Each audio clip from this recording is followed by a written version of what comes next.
Амансыздар ма, ардақты әлеумет. Әдеттегідей оңтүстік арнасында тікелей эфирде денсаулық бағдарламасы. Студияда мен Гүлжауһар Ахметқызы. Өздеріңіз жақсы білесіздер, адам кеудесіндегі жұдырықтай жүректің қызметіне тең келер нәрсе жоқ. Ал енді оны адам ағзасының моторы деп тектен-текке айтпаса керек. Жиі естиміз, соңғы кезде жүрегі тоқтап қалыпты, жүрегі ауырады деген. Ертеректе ересек азаматтар ауыратын болса, қазір жастардың арасында да жүрек ауруы белең алып барады. Бұның себебі неде? Және бүгінгі таңда Шымкент қаласының медицинасы, оның ішінде Шымкент жүрек орталығының жеткен жетістігі қандай? Бүгінгі тақырып осы. Сіздерде ой қосып, пікір білдіруге мүмкіндіктеріңіз бар. 53-94-72 біздің байланыс телефонымыз.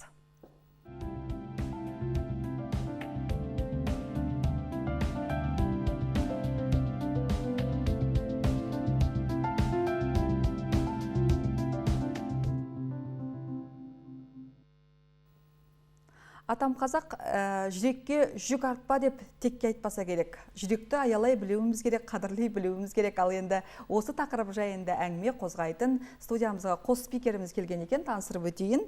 Шымкент жүрек орталығының бөлім меңгерушісі Исабек Керімқұлов, сондай-ақ дәрігер аритмолог Дәурен Кенжебаев келіп отыр. Саламатсыздар ма? Студиямызға қош келіпсіздер. Шымкент қаласы енді біздің тәуелсіздік мерекесінің қарсаңында біз көрермендермен дидарласып отырмыз. Шымкент қаласының қазіргі 3-ші мегаполистің медицинасы ілгері басып келе жатыр. Бізде Шымкент қаласында орган ауыстыру, сондай-ақ барлық жаңағы күрделі оталардың түрі жасалады. Шымкент жүрек орталығы жұмыс жасап келе жатқанына 20 жылдан уақыт болды. Әбден жаңағы толысқан, біліскен, нағыз дәрігерлердің ордасы, орталығы деп айтуға болады. Тек қана жүрек алмастырмайсыздар, басқа күрделі оталардың барлығы дерлік Шымкент жүрек орталығында жасалады. Әңгімені осыдан бастаңызшы, бүгінгі жетістіктеріңіз қандай? Саламатсыздар ма, құрметті көрермендер. Жалпы Шымкент жүрек орталығының тарихына келіп тоқталатын болсақ, біздің орталықтың іргетасы 2000 жылы қаланған болатын. 2007 жылы алғашқы ангиографиялық қондырғы орнатылып, жүрекке кіші инвазивті оталар жасалына бастады. Ол дегеніміз коронография, стенд орнату сияқты оталар. 2009 жылы біздің орталықта кардиохирургиялық бөлім ашылып, жүрекке ашық түрлі жасалынатын оталардың барлығы игеріліп жасала бастады. Қазіргі таңда мен мақтанышпен айталам, жүрекке жасалынатын барлық оталардың барлық түрі біздің орталықта жасалынып келеді. Тек қана біздің орталықта мына жүрек трансплантациясы отасы ғана жасалынған жоқ. Бірақ жақын болашақта ол да жоспарда бар. Ол үшін біздің орталықта білікті мамандар, барлық қажетті жағдайлардың бәрі жасалған. Құдай қаласа ол отада болып қалады. Шымкентте жүрегі жаңағы ауыстыруға мұқтаж азаматтар бар ма, ондай тіркелген? Ондай азаматтар бар. Ол азаматтардың барлығы мынау бізде единый база бар. Сол базада тіркелініп тұрады. Ортақ базада тіркелген. Ол базада бірнеше мыңға жуық адам кезекте тұр деп айта аламыз. Біздің қазіргі таңда мынау трансплантация саласында жұмыс өте баяу жүруде. Өйткені енді біздің халқымыз кішкене мәйітке басқаша көзқараста қарайды. Сондықтан да мынау донорлық трансплантация бізде сәл дамымаған. Мысалға шетелдік елдерді алып қарастыратын болсақ, ол жерде бұл сала өте бізден ілгеріде. Себебі біз білеміз, шетелдерде әр азамат жаңағы өзінің басы аман сау кезінде көп адам келісім береді екен. Маған осындай жағдай болған уақытта, болып қалса жаңағы мен өзімнің жаңағы дене мүшелерімді, ағзаларымды жаңағы беруге келісім беремін деген сияқты. Ал бізде әрине, бізде қазір жасалып жатқан бүйрек, бауыр оталарының барлығы өзінің туғанынан, бауырынан жаңағы әкесінен анасынан алынған оталардың түрі деп айтуымызға болады. Жаңа айттық, жүрек алмастыру отасы ғана жасалмайды, басқа оталардың барлығы дерлік бізде Шымкентте жасалып жатыр. Кезінде білесіздер, Нұрсұлтан қаласына, Алматыға сіздер жіберіп отыратын едіңіздер барлық жаңа күрделі оталарды. Қазіргі Шымкент жүрек орталығының базасы жаңа айттық қалыптасты деп, дәрігерлері жайында не айтар едіңіздер? Мен мына әріптесімнің айта кететініне қосып кететін жағдай, бастапқы кардио орталық, қазіргі жүрек орталығы жай ғана кардиографпен ғана басталған жұмысы. Енді еліміздің сындарлы саясатының арқасында үлкен қондырғылар алынды. Ол бағанағы айтылып отқан ангиографиялық қондырғымыз, жүректі уақытша қан айналу аппараттары, аппарат искусственного кровообращения дейді, үлкен ашық отада жасалынатын, және болашақта тағы да осындай 2 қондырғы алып беруді жоспарлануда Шымкент орталығына. Яғни бағанағы сіздің сұрағыңызға байланысты қазіргі еліміздің 3-ші мегаполисінде елордадағы жасалынып жатқан оталардың барлығы қазіргі таңда Шымкент қаласының орталығында жасалынуда. Бұл енді база Шымкент қаласының орталығында орналасқанымен тек Шымкенттің тұрғындары емес, Түркістан облысының тұрғындары келіп, сіздердің орталықтан ем алады, солай ма? Тек қана Түркістан облысы және Шымкент қаласы да емес. Бізде мынау Жамбыл облысында медициналық туризм деген салада кішкене алға қойып жұмыстарын бастап жатыр.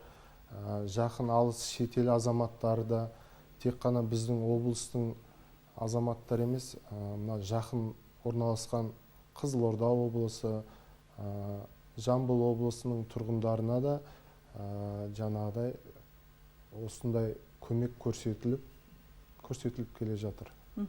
Яғни көрші жатқан облыстарға да сіздер көмек көрсете аласыздар. Бірақ енді біздің облысқа қарамаған екен, ол жақ ақылы түрде болатын шығар, ол басқа өңірлерден келген. Жоқ, бүкіл Қазақстанның азаматтарына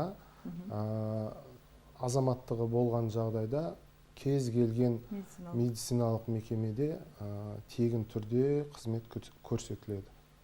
53-94-72 біздің байланыс телефонымыз, бізге хабарласқан алғашқы көрермен бар екен. Сауалын тыңдап өтейік. Сәлеметсіз ба? Алло? Сәлеметсіз ба, иә? Сәлеметсіз ба, көрермен, тыңдап отырмыз сізді?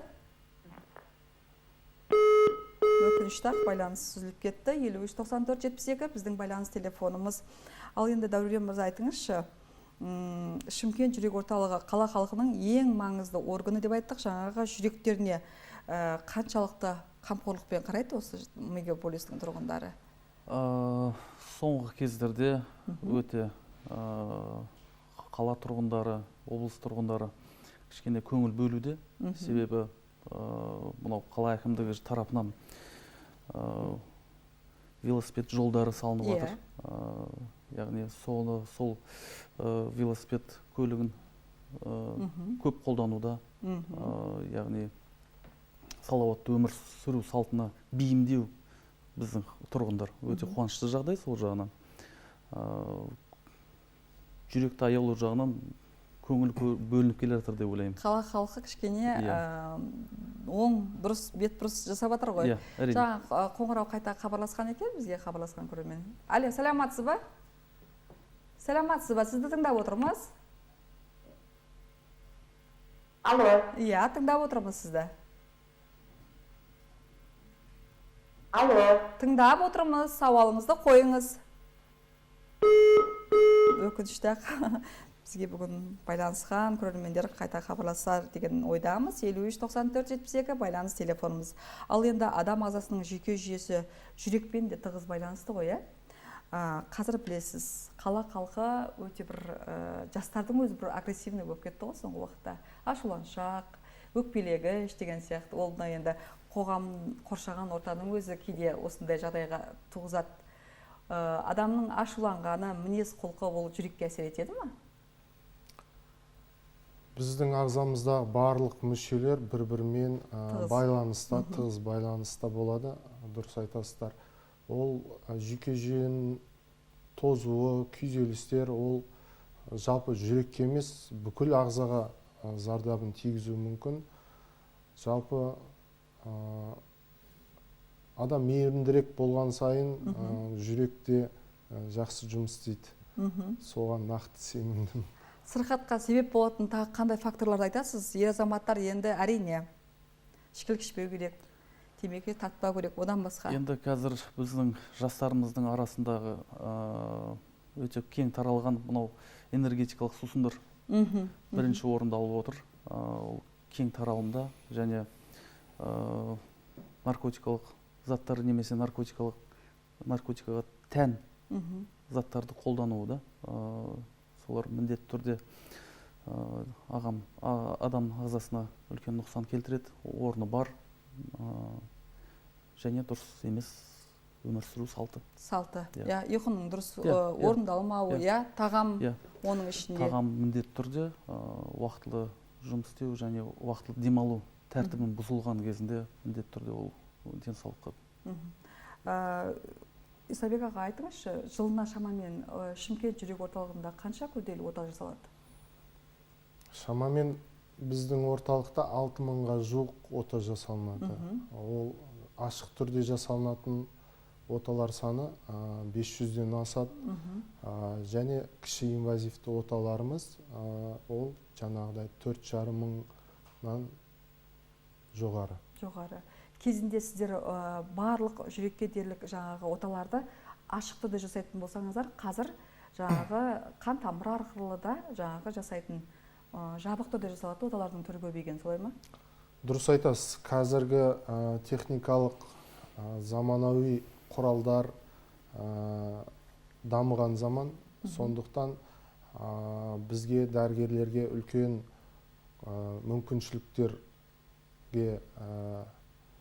мүмкіншіліктер беріп жатыр. Бұрында жаңағыдай ашып жасалынатын, мысалға клапандарды, қақпақшалардың, жүрек қақпақшаларын тек қана ашық түрде алмастыру операциялары жасалынатын. Қазіргі таңда осы заманауи технологияға байланысты ондай операцияны біз үлкен кесусіз, тіліксіз жаңағыдай қан тамыр арқылы жүректің қақпақшаларын ауыстыруға жаңағыдай мүмкіншілік алдық. Және де ондай оталар былтырдан бері біздің орталықта жасалынып келе жатыр, биылда жасалынып жатыр. Келесі жылға сол оталар санын көбейтуге жаңағыдай көбейтуін жоспарлап отырмыз. Ол өйткені жаңағыдай үлкен ашық түрде жасалынатын отадан кейін науқастың оң алуы ұзақтау болады. Жаңағыдай жасанды қан айналым аппаратына қосылады. Олардың да өзінің белгілі бір асқынулары болуы мүмкін. Жалпы наркоз арқылы жасалынады. Ал жаңа кіші инвазивті жолмен жасайтын болсақ, онда бұндай асқынулар саны күрт азайып, науқастың ертерек сауығып, аяғына ертерек тұрып кетуіне үлкен септігін тигізеді. Түсінікті. Бізге хабарласқан тағы көрермен бар. Сәлематсыз ба, көрермен? Сәлематсыз ба? Амансыз ба, көрермен? Алло, сәлематсыздар ма? Иә, сауалыңызды қойыңыз. Мен мынау біздің медицина саласында үлкен үлес қосып жатқан дәрігерлер қауымын тәуелсіздік мерекесімен құттықтаймын. Біріншіден, еліміздің тәуелсіздігіне бұл кісілердің де қосып жатқан үлесі көп. Өйткені әрбір адамның денсаулығына жіті бақылаумен қарайтын, жауапкершілікпен қарайтын кісілерге алғыс айтамыз. Және де мынау тәуелсіздіктің арқасында қаншама медициналық заманауи құрылғылар келіп жатыр, соны пайдаланып, соны игеріп, әйтеуір халыққа қызмет етіп жатырсыздар, рахмет. Одан кейін менің бір қоятын сауалым, мынау жүрек ауруы деп айтып отырмыз ғой. Осыған қазіргі мынау энергетикалық сусындар, горилла дейміз, дейміз, тағы түрлері көп. Солар қаншалықты жүрекке зиян, олар уақытша жүрекке әлі күш қуат бергенмен, одан кейінгі асқынулар қандай болады? Сол зияны туралы айта кетсеңіздер. Жаңа негізгі, рахмет хабарласқаныңызға, негізгі факторлар дегенде айтып өттіңіз. Негізгі соны толықтырып айтып өтсеңізші. Шын мәнінде жастар қазір сол энергетикалық сусындарға қатты әуес. Бұл энергетикалық сусындардың негізгі құрамы L-карнитин, таурин, кофеин сияқты заттар. Бұл заттарымыз бізге жүрекке күш қуат бермейді. Бұл біздің ағзамыздағы запаста тұрған энергияны шығарады. Сол шыққаннан кейін ол уақыт келе жаңағыдай қайтып қалпына келеді. Шамадан тыс қолдану бұл біздің организмді жаңағыдай күш қуат берудің орнына әлсіретіп, истощать етіп жібереді де, запаста тұрған біздің күш қуаттарымызды азаяды. Тек қана жүрекке емес, бұл бүкіл ағзаның қозуына алып келіп, жаңағыдай зардаптар өте ауыр болуы мүмкін. Сондықтан бұндай жаңағыдай сусындарды ішуге тыйым салу керек деп ойлаймын. Жалпы дәрігер ретінде мемлекет тарапынан да бұндай сусындарды жаңағыдай қолжетімді сатып алудан шектеу қойса, онда біздің халқымыздың денсаулықтары әлде қайда жақсы болар еді. Енді бір адамның ағзалары болады да, қатты жанына барып ауырмайды, асқынған кезде ғана оның шын мәнінде белгі бере бастайды екен да. Жүрек қалай? Жаңағы шаншығаннан ба, қалай білеміз біз жүректе кішкене жаңағы аурудың бар екенін? Қалай білінеді ол? Енді бір жүректің өзінде түрлі ауру сезімдері бар, ол диагнозына байланысты. Мысалы, жіті инфаркт кезінде жүректің тұсының ашуы, қысуы белгілері болады. Оны менің ойымша ешқандай аурудың шатастыру мүмкін емес. Жүректің жай соғу диагнозы бар. Толық блокадасы дейді. Ол кезде бас айналу, естен тануға шейін барады. Бұл диагноз кезінде өте қауіптісі, көп науқастарымыз соның кесірінен инсульт алып қалып жатыр.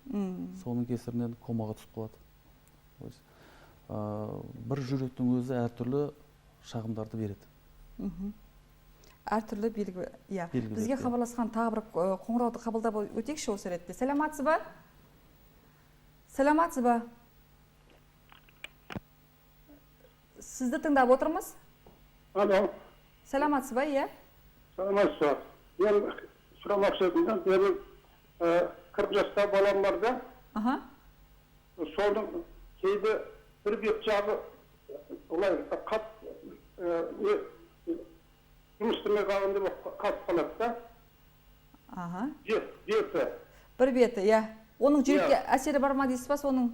Оны естеу керек, кімге көріну керек, қайда бару керек. Рахмет, қысқа жауап берсеңіздер, бізге уақыт өте аз екен. 40 жаста екен, бір бет жағы. Беттің салдануы бұл жүрек ауруларынан емес, бұл біздегі неврологиялық белгілер болып табылады. Сіздерге невропатологқа барып, шұғыл түрде кеңес алу қажет.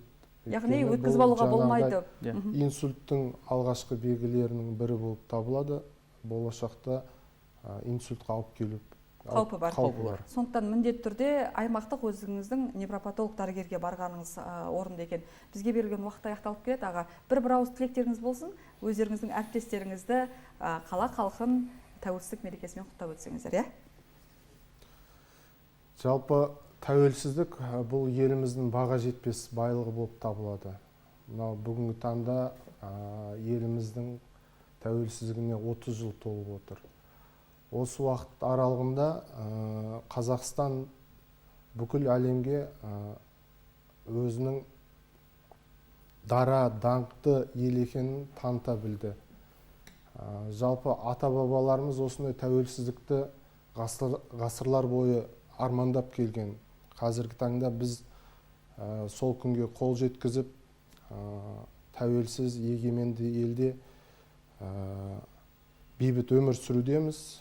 Соны бағалайық, барлықтарыңызды мына еліміздің тәуелсіздік мерекесімен құттықтаймын. Рахмет. Енді жалғастырып кетейін. Тәуелсіздігіміз 30 жылда құтты болсын. Менің ойымша барлығымыздың алдағы жоспарда, алдағы уақытта үлкен қосар үлесіміз бар. құтты болсын, ұзағынан сүйіндірсін. Рахмет, студиямызға келгендеріңізге үлкен рахмет. Әрине, тәуелсіздіктің қарсаңында тікелей эфирге шығып халықпен дидарласып отырсыздар. Бізге хабарласқан көрермендердің қатары өте көп, бірақ біз өкінішке орай қоңырауларды қабылдай алмаймыз, уақыт аяқталып қалды. 3-ші мегаполистің медицинасына үлес қосып отырған сіздердің жұмыстарыңызға сәттілік тілейміз. Әрмен қарай жұмыстарыңыз жандана берсін. Сіздерге келген, жүрегі ауырып келген науқастар шат көңілмен жаңағы өзінің дертіне дауа іздеп жаңағы тауып кетсін деген ниеттеміз. Ал енді Шымкент жүрек орталығының бүгінгі жетістігі жайында арнайы біздің материалы бар. Қазір әрмен қарай осы материалмен біз бағдарламаны қорытындыласақ, біздің арнамен бірге болыңыздар.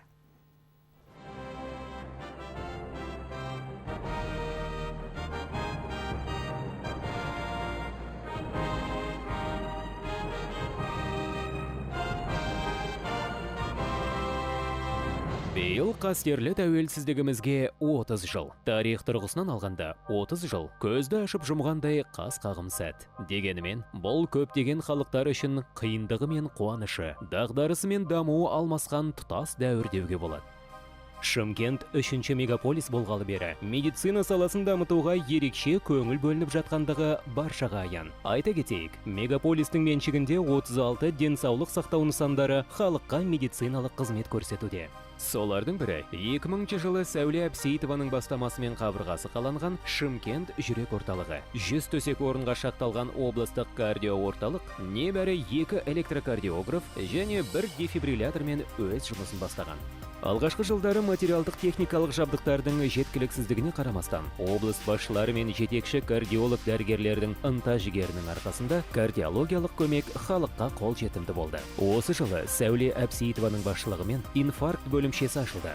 Бұл миокард инфарктісі бар пациенттерді емдеудегі тың жаңалық болды. Кейіннен өндірістік қажеттілікке байланысты жүректің бейкоронарогенді аурулары бар пациенттерді емдеу үшін екінші кардиологиялық бөлімше іске қосылды. Облыстық кардиологиялық орталықтың ішінде жедел коронарлық синдром қызметі дамыған соң науқастарға шұғыл көмек көрсету үшін реанимация және қарқынды терапия бөлімшесі ашылды. Технологияның дамуымен бірге 2000 жылдан бастап кардио орталықта жүрек мектебі және артериялық гипертензиясы бар пациенттер мектебі ашылып, науқастарды оқыту жүйесі құрылды. Бұл үлгі кейіннен аудандық және қалалық емханаларға сәтті енгізіле бастады. 2002 жылдан бастап жүректе ишемиялық ауру бар науқастарды инвазивсіз зерттеу әдістері, эхокардиография, холтер бойынша ЭКГ мониторингі, артериялық қысымды тәуліктік мониторинг жасау, сондай-ақ жүктемелік стресс тесттер енгізілді. Қазіргі таңда функционалдық диагностика бөлімшесі соңғы үлгідегі барлық құрал жабдықтармен жарақтандырылған. 2004 жылы Қазақстан Республикасының денсаулық сақтау министрі Жақсылық Ақмұрзаұлы Досқалиев ұжымның жұмысын жоғары бағалады. Сол жылы орталыққа ми тамырлары мен шеткері артериялардың ангиографиясын жүргізу мүмкіндігі бар ангиографиялық қондырғы алынды. 2005 жылы Қазақстан Республикасында алғаш рет және әлем бойынша 8-ші болып, орталықтың сол кездегі білікті дәрігерлерінің тікелей басшылығымен экстракорпоралдық кардиологиялық екпінді толқынды терапияны қолдана бастады. Жүректің ишемиялық ауруы бар еліміздің түкпір-түкпірінен келген науқастар ем қабылдап ауруына шипа тауып жатты. 2008 жыл Қазақстан Республикасының тұңғыш президенті Нұрсұлтан Әбішұлы Назарбаевтың жарлығымен қабылданған Қазақстан Республикасының халқына кардиологиялық және кардиохирургиялық көмекті дамытудың 2007-2009 жылдарға арналған бағдарламасының арқасында еліміздегі кардиологиялық қызметтің дамуы бұрын соңды болмаған дамуға қол жеткізді. 2008 жылғы 16 желтоқсанда елімізде алғаш рет облыстық кардио орталықта тәулік бойы жедел миокард инфарктісі бар науқастарға тері арқылы инвазиялық әсер ету, коронарлық артерияларды стенттеу жүргізіле бастады. 2009 жыл жергілікті биліктің қолдауымен және облыстық бюджет қаражаты есебінен кардиохирургиялық корпустың құрылысы аяқталып, жаңа ғимарат ел игілігіне берілді. Аталған бөлімнің меңгерушісі болып Ермағанбет Мұханұлы Қуатбаев тағайындалды. Білікті дәрігердің басшылығымен ашық жүрекке аорта коронарлық шунттау отасы жасала бастады. Аорта коронарлық шунттау деген дегеніміз жасанды қан айналымы жағдайында ашық жүрекке клапан аппаратын түзету, сондай-ақ туа біткен жүрек ақауын қалыпты жағдайға келтіру болып табылады. Кардиохирургиялық бөлімшенің іске қосылуымен қатар бір мезгілде кардиохирургиялық реанимация және анестезия бөлімшесі ашылды. 2009 жыл қыркүйек орталыққа Қазақстан Республикасының тұңғыш президенті Нұрсұлтан Әбішұлы Назарбаев келді. Мемлекет басшысына президенттің ел халқына кардиологиялық көмекті дамыту жөніндегі бастамасын іске асырудың алғашқы нәтижелері көрсетілді. Облыстық кардиологиялық орталық 2007 және 2009 жылдары жылдың үздік медициналық мекемесі номинациясын жеңіп алды. 2010 жылдың 9 тамызынан бастап облыстық кардиоорталықта медицина ғылымдарының докторы профессор Спандияр Бекжігітов басқарды. Кардиохирургиялық қызметті дамыту кезінде өңірде ашық жүрекке жасанды қан айналдыру жағдайында жасалатын операциялардың саны жылына 647-ге дейін өсті. Сондай-ақ аурухананың кардиохирургтары жүрек клапандарын бір мезеттік протездеу және аорта коронарлық шунттау, жүрек тамырларын эндортерэктомия және шунттау, қолқаның өрлемелі бөлігіндегі операциялар сияқты күрделі гибридтік жүрек операцияларын орындай бастады. 2011-2014 жылдары жаңа технологиялардың даму барысында тұңғыш рет бүйрек артериясын денервациялау өткізілді. Сондай-ақ жүрек қалқаншалары арасындағы перденің ақауларын түзету мақсатында окклюдер қойылды. Облыстық кардиоорталықтың базасында 2012 жылы Әбдіқадыровтың басшылығымен аритмологиялық бөлімше ашылды. Қарыншалық тахикардияларды электрофизиологиялық зерттеу және хирургиялық емдеу бойынша операциялар белсенді жүргізіле бастады. ЭКС имплантациясының саны артты. 2014 жылы облыстық кардиоорталыққа Қазақстан Республикасының бас кардиохирургы Юрий Пя бастаған Астана қаласы ұлттық ғылыми кардиохирургия орталығы акционерлік қоғамы туа біткен ауыр жүрек ақауларын жедел түзетуге маманданған қызметкерлердің қатысуымен алғаш рет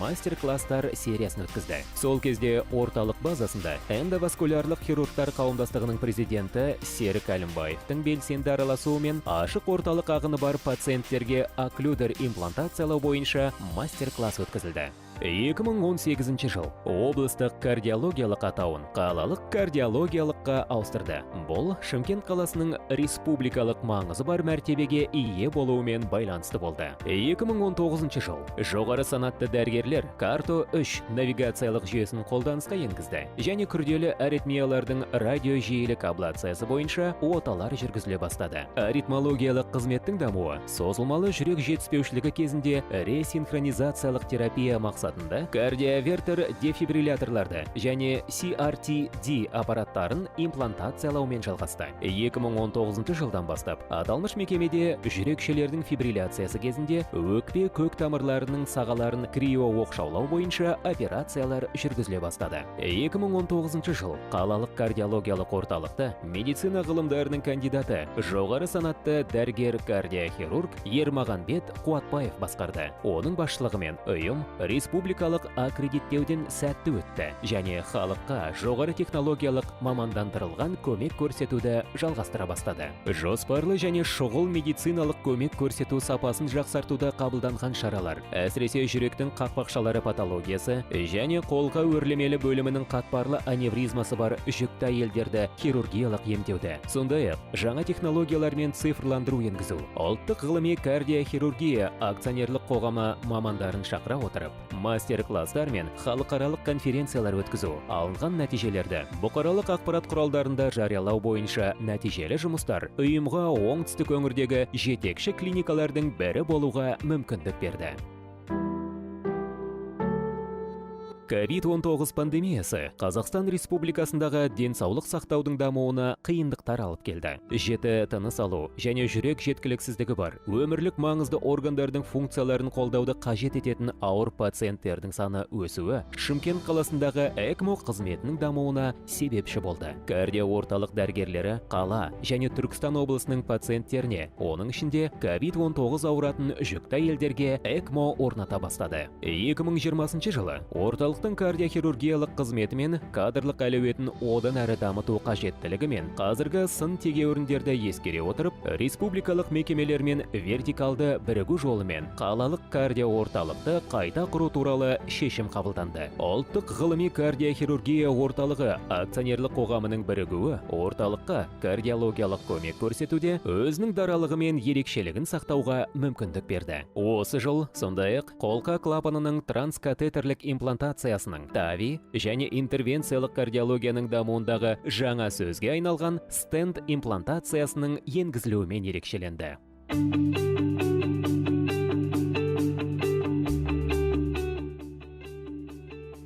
2021 жылдың сәуір айынан бастап Шымкент жүрек орталығы акционерлік қоғамы басқарма төрағасының міндетін атқарушы лауазымын жоғары санатты кардиохирург дәрігер Дархан Жорабекұлы Сүйгенбаев атқарып келеді. Оның менторлықты дамыту және интервенциялық аритмология, кардиология және кардиохирургия бағыты бойынша неғұрлым тиімді әзірлемелерді енгізу бойынша жалғастырып отырған жұмысы, реанимация және функционалдық диагностикада білім беру жобаларын дамыту, сондай-ақ ұжымның жоғары әлеуеті жаңа көкжиектерге жол ашып отыр. Оның басшылығымен аймақта созылмалы жүрек жеткіліксіздігі бар науқастарға көмек көрсету бағдарламасы белсенді дами бастады. Терминалдық созылмалы жүрек жеткіліксіздігі, дәрі-дәрмекпен емдеудің тиімсіздігі, инновациялық технологияларды енгізу, сол қарыншаны механикалық қолдау құрылғысын имплантациялаудың жарқын келешегін көрсетеді. Шымкент жүрек орталығының даму стратегиясы өзгеріссіз, үнемі даму үстінде.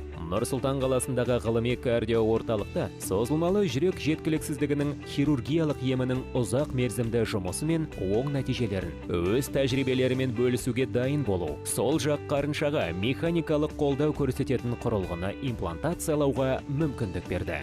Бұл орталықтың тарихындағы жаңа тарау, жаңа белес болды. Шымкент жүрек орталығы тәуелсіздік тарту еткен бағдар мен белес. Алдағы уақытта кардиохирургиялық орталықтың жоспарында жүздеген жүрекке ота жасау міндеті тұр. Бұл қарапайым халық жүрек ауруынан емделу үшін шетел асып шипа іздемесін. Өзімізде ота жасадып, өзімізде емделсін деген елбасының тапсырмасы.